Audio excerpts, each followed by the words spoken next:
como modelo de relaciones de tus parientes. ¿Cómo voy a organizar a mi esposa y a mis hijos? ¿En oikoi? No, dicen los romanos. Las mujeres tienen demasiadas libertades en los oikoi. En esclavitudes. ¿Cómo se dice esclavitudes? En familia. Esclavitudes, familia, famélicos, hambrientos, famelus, fame, hambre. Y entonces se inventa por primera vez organizar a mis parientes como esclavos, o sea, en familias. Famelus. Y familia, el plural, muchos esclavos. Y entonces decíamos allá, pater familia es el dueño de los esclavos. El dueño de los esclavos. La ley dice que las mujeres nunca alcanzarán la mayoría de edad. Abole las leyes griegas, donde sí la alcanzaban, donde podían ser dueñas, antes de Pericles, ¿no? Y dice que el hombre alcanzará la mayoría de edad hasta que muera su papá, hasta que muera el padre. Y entonces imagínense la situación psicológica de un hombre de 40, con su padre fuerte, fuerte como roble, de 60. Nada podía poner a su nombre el Señor. Incluso la esposa tenía que venir a nombre del padre. Y eso le daba autoridad al padre para decir, a ver, hoy me toca con tu mujer, quítate, es mía. Y te lo compré. Y entonces, el pater familia tenía derechos corporales sobre todos los que vivieran en su casa. ¿Y derechos corporales qué quiere decir? Podía rentarles como esclavos, prostituirles, cortarles una mano, golpearles hasta la muerte o matarles. Y no había ley que castigara al padre. ¿Por qué? Pues porque son suyos. La ley romana dice que cuando alguien es dueño de algo puede hacer uso, usufructo o abuso de ello. Si yo soy dueño del plumón y lo rompo, ¿ustedes me pueden decir algo? Pues es de él. Lo mismo. Si mataban a alguien en su casa, decían, pues es de él. Es un poquito la actitud que tenemos hoy con las mascotas. Que podemos incluso criticar a alguien si es muy malo con su mascota. Pero pues es de él. Claro. ¿Es que lo va a matar? Pues sí, pero es de él. Y así se decía con el pater familia. Oye, pero es que está golpeando a la niña hasta la muerte. ¿Pero qué vamos a hacer? Es su padre. Esa actitud todavía está muy prevaleciente en México. En muchas casas. Es que algo habrá hecho el niño, ¿no? Como que se deja en la duda siempre, justificando, ¿se acuerdan la violencia cultural? Justifica la violencia visible. Y entonces, este modelo funcionaba si uno manda y todos los demás obedecían. La domada tenía que ser la capataz de la prole. ¿Y cuál es la amenaza constante de la mamá a los hijos? Le voy a decir a tu papá. Porque va a llegar y él va a querer golpear a alguien. Y adivina quién va a querer golpear. Pero yo le voy a echar la culpa a ustedes. Oye, la casa está bien sucia. Es que tu hijo tiró la leche. Es que tu hija no quiso barrer. Pégales. Yo ya les dije que les ibas a pegar. Y el papá quiere llegar contento a jugar. Ah, no, ya está ahí la otra. Órale, pégales. ¿Qué? ¿No me vas a dejar mal? Y lo aprendemos con las canciones. No sé ustedes, pero yo ya desde niñito... Tortillitas de manteca pa' mamá que está contenta. Tortillitas de salvado pa' papá que está enojado. Y entonces ahí te van marcando roles. A lo mejor el papá quiere llegar a jugar, a descansar, a disfrutar, pero tiene que llegar a poner el orden. Porque mamá ya le dijo, porque ella es la capataz. Si no le toca a ella, la golpiza.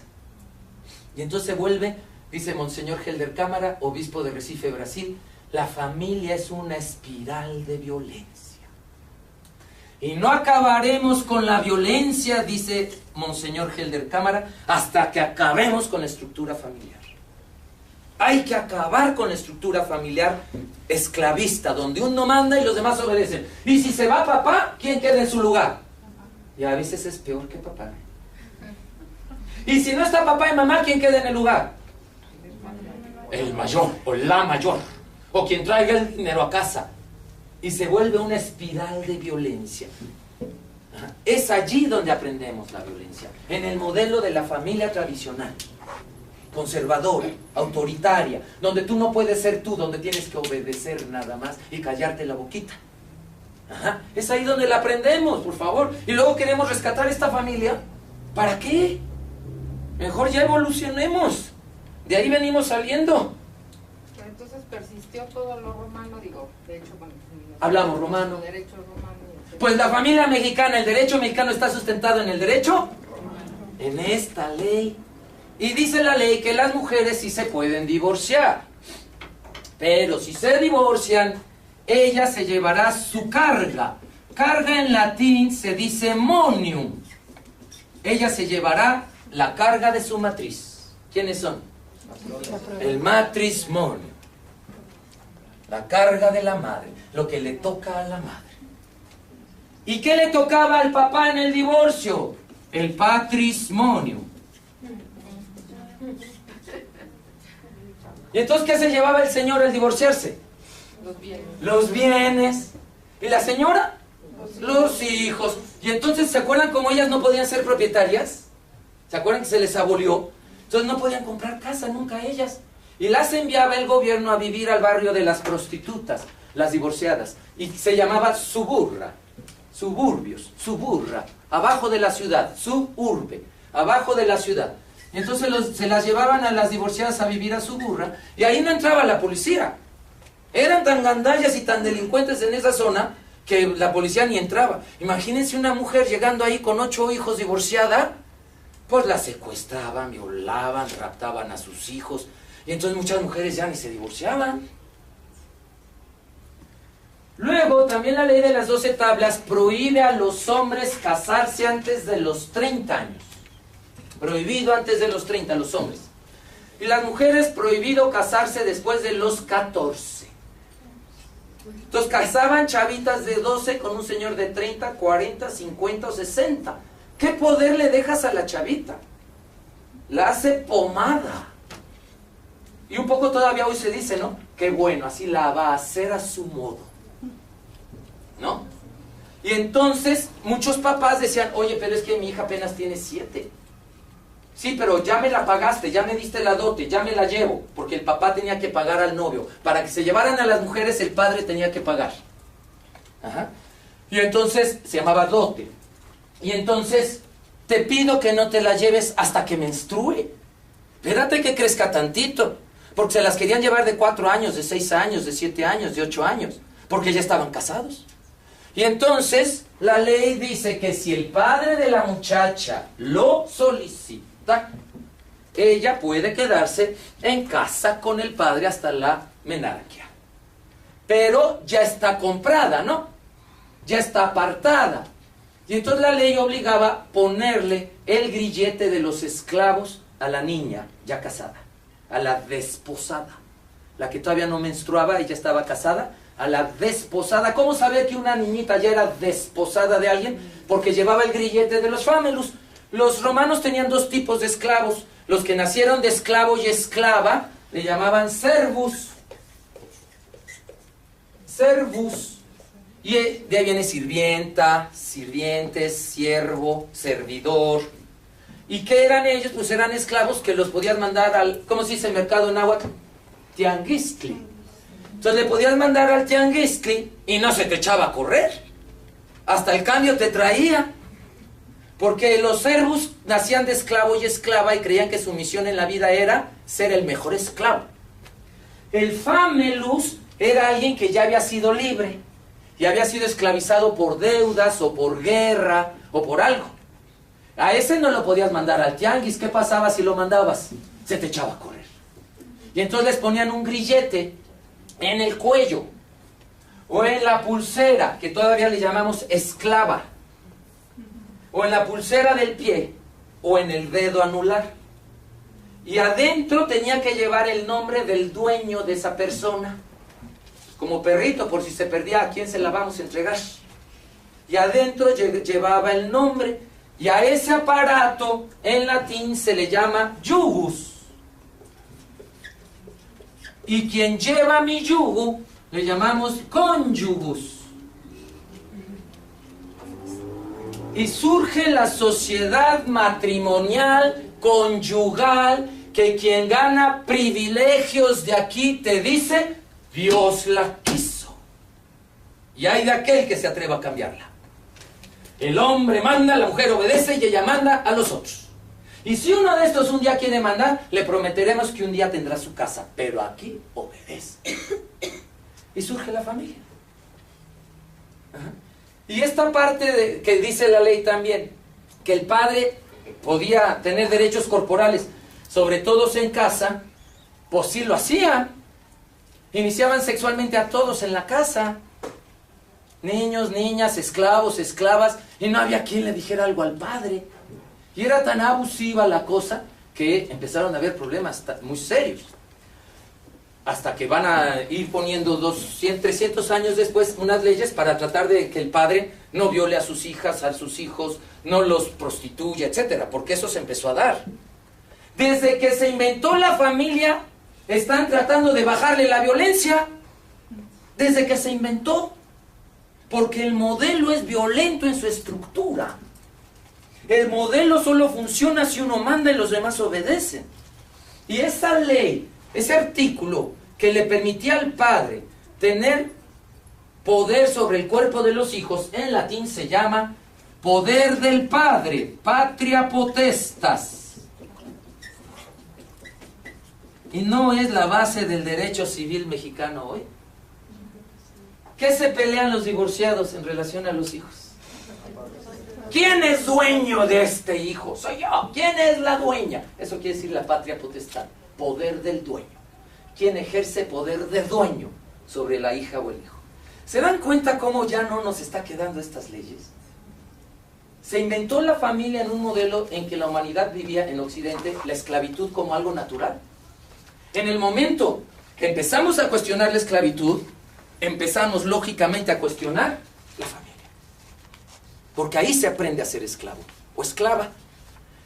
Oye, es que hay familias que no son así. Entonces no responden al nombre de familia como tal, sino son estructuras de parentesco.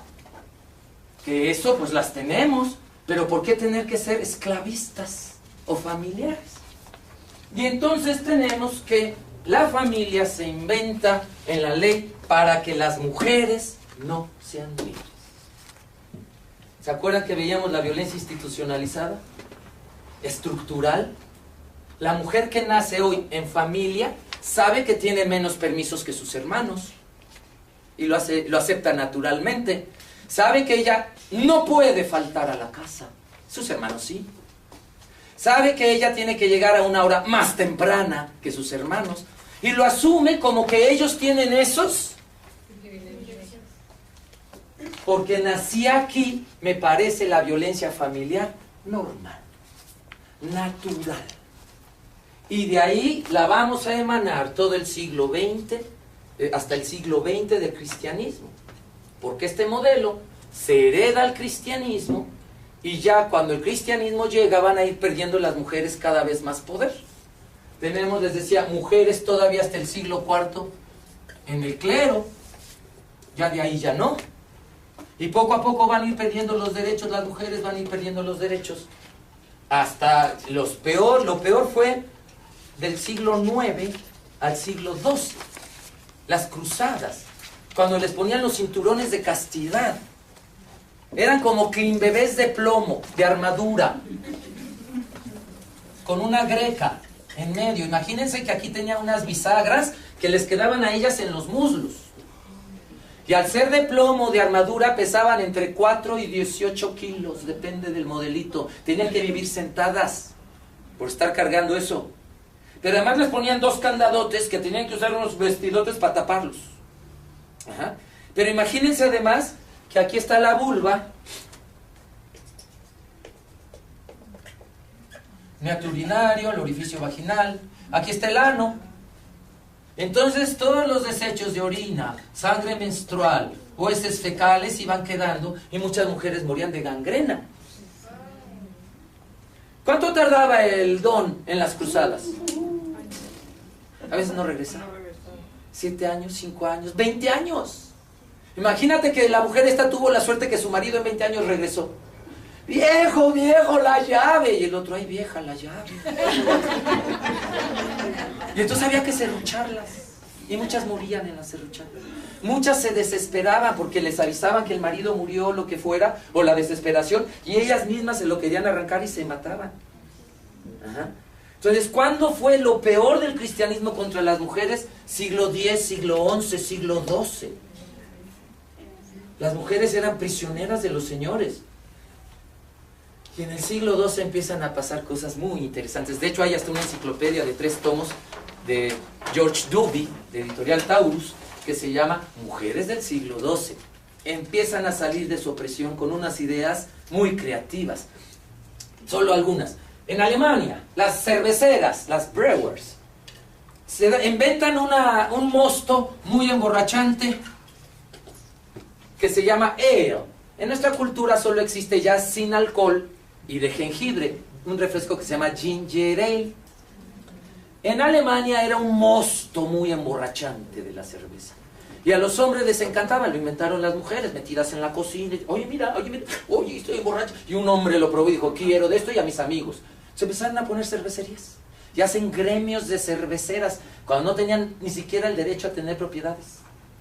Y entonces se dan cuenta que la cruda de esta bebida era mantenerlos al menos unas 8 horas pelas, dormidos ahí en la cantina.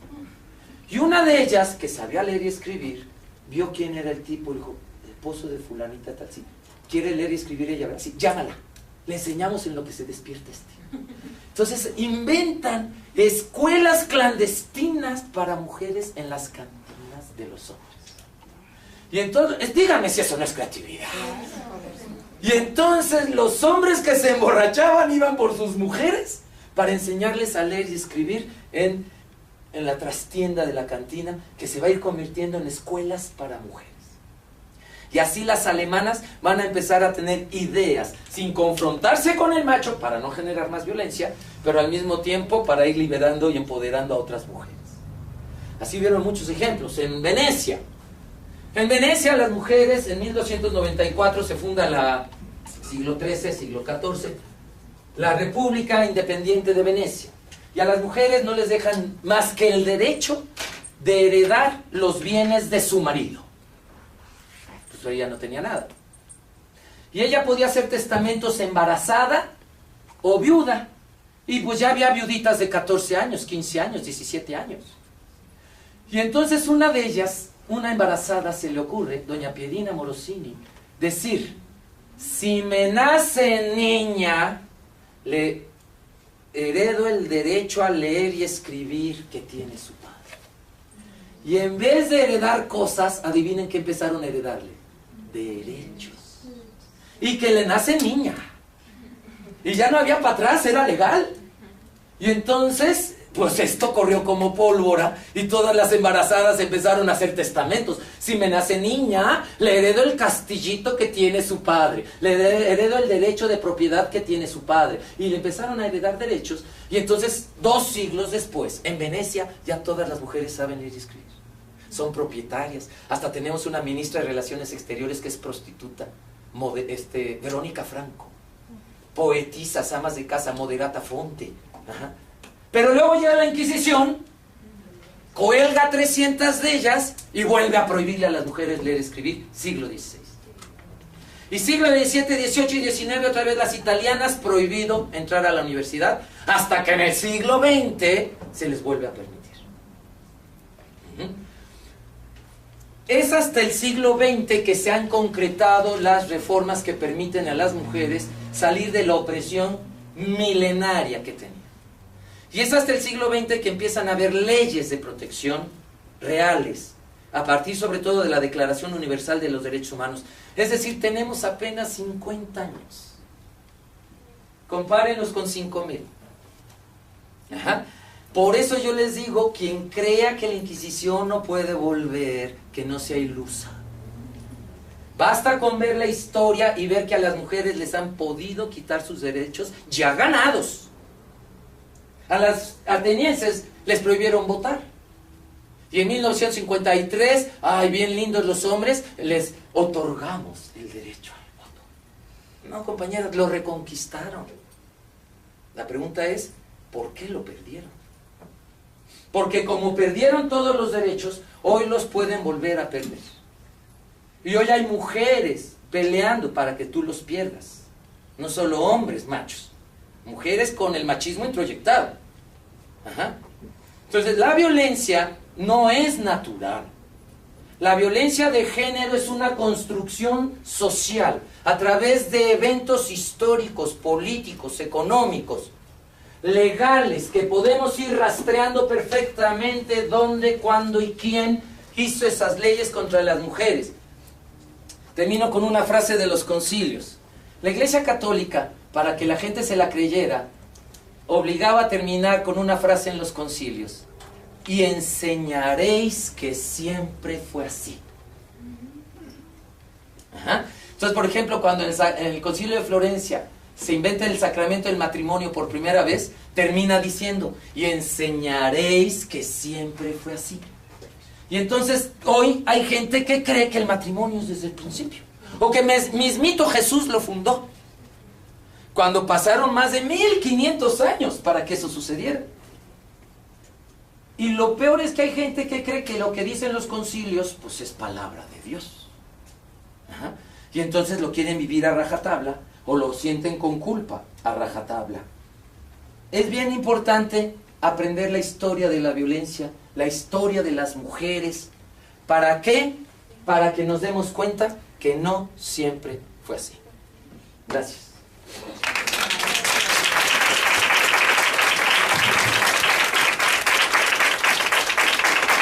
Muchas gracias.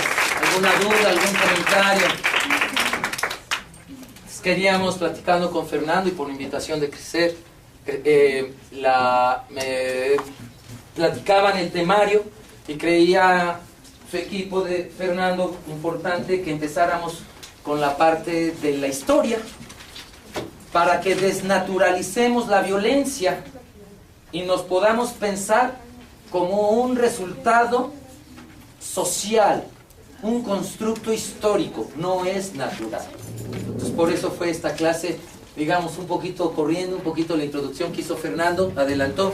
Hay dos documentos que escribí yo en su carpeta. El primero es la historia de la diversidad sexual, es un manual que Mexfam va a publicar para sus trabajadores y trabajadoras de sus clínicas, para que puedan atender sin homofobia, sin lesbofobia, sin transfobia. Entonces me pidieron a mí un manual y en ese manual hago ustedes van a tener 2 capítulos de ese manual por adelantado. Todavía no lo citen, ¿no? Porque va a publicarlo Mexfam, pero tienen el capítulo de historia de la diversidad sexual que nos habla un poco de esto, solo que aplicado a la diversidad sexual.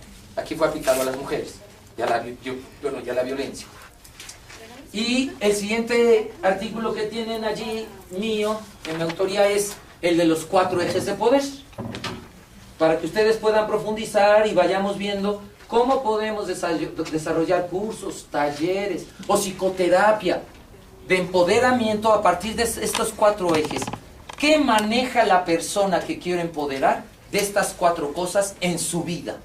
¿O qué no tiene poder para manejar? Y eso ya nos puede dar una luz. Y esos 4 ejes de poder se han ido usando o abusando a lo largo de la historia. Esto no es ni divino, ni natural, ni eterno. Es una construcción social de Occidente y una construcción que permite privilegios para algunos y sometimiento para la mayoría. No es natural. Por eso ustedes están en ese instituto. Por eso están trabajando estos temas. Para que desde otros lados ayudemos a deconstruir los paradigmas que ya introyectamos, que nos hicieron creer que la situación era natural. Muy bien. ¿Alguna pregunta, algún comentario? Yo sí quisiera agradecer tu participación, muy interesante. Creo que es un tema que no se había tocado, bueno, al menos yo nunca lo había escuchado. Me pareció muy completa y pues agradecer que hayas acompañado al equipo de Instituto Queretano de la Mujer. Muchísimas gracias. Muchísimas gracias a ustedes por invitarme, por la confianza. Gracias. Pues, dicho lo cual... pedían que si puedes dar tus datos de contacto, por favor, sí, para seguir profundizando. ¿Cómo no? Yo nada más pedirles a todas que, por favor, en los siguientes días traten de ser lo más puntuales posibles, pues porque sabemos que son temas muy importantes y sí queremos empezar puntuales. Muchísimas gracias. Para compañeras, por favor, les pasamos por ahí una hojita de evaluación de la sesión. Entonces, si nos hacen el favor de entregarla ya acá a la salida, se los agradeceremos.